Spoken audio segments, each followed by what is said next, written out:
delighted to be here on behalf of Roffey Park and very proud of the connection between Roffey Park and CDM, as Petty has already mentioned.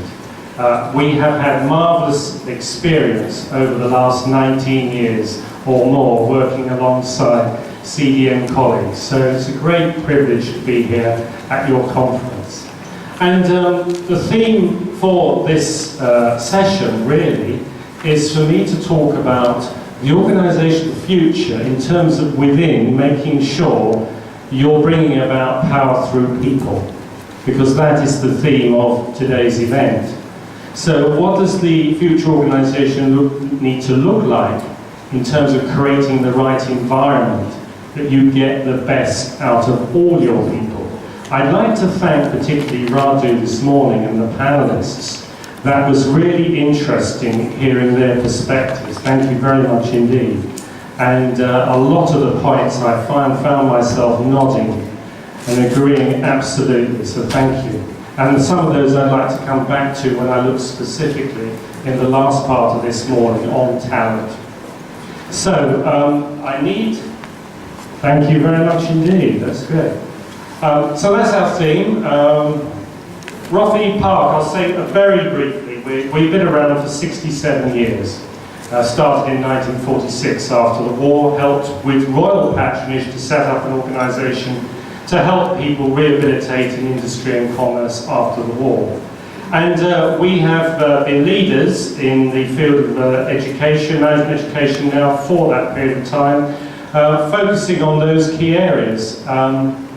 And all of them are really important, but I always say the personal effectiveness piece is a bit like a stick of rock. It runs through everything we do.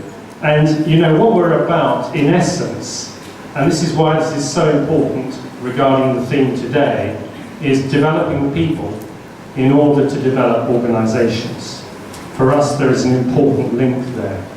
So if we look at this chart here, we talk about transforming individuals. These are the various areas that we focus on, and obviously we do a lot around leadership development, team performance, coaching, but these here are really key: talent and employee engagement. And we work with a number of organisations in terms of helping them with their own talent schemes and with their own engagement surveys. I suppose what I want to do is just cover the agenda for my session.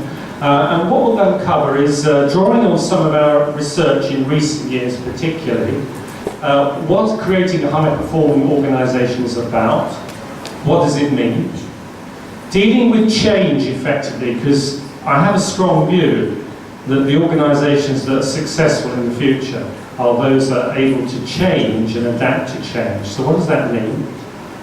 Thirdly, engaging staff to give of their best, and in particular the leader's role in this, because the leader has a central role to play in engaging people.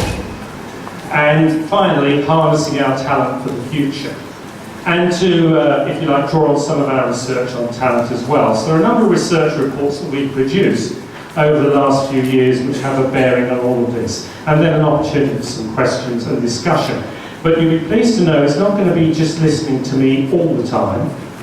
Even during my talk, I want to break it up and offer some opportunities to you to have some discussion and perhaps even an activity. So, although we're talking about organisations within, I think it's important to stress the external context first of all, that many organisations are now operating in. And this is a phrase I'm seeing more and more, that we live in a VUCA or VUCA world, which is basically a world in which we experience volatility in terms of the forces of change coming at quite a fast rate, uncertainty, nothing is as predictable as it was in the past, complexity, much as we like to keep things simple, there are other complex problems that have to be dealt with in today's age, and finally ambiguity. Life isn't always as structured and controlled as we would like it to be. There's always potential for misreads or different meaning. And to illustrate that, you know, it's hard to see exactly what is coming our way.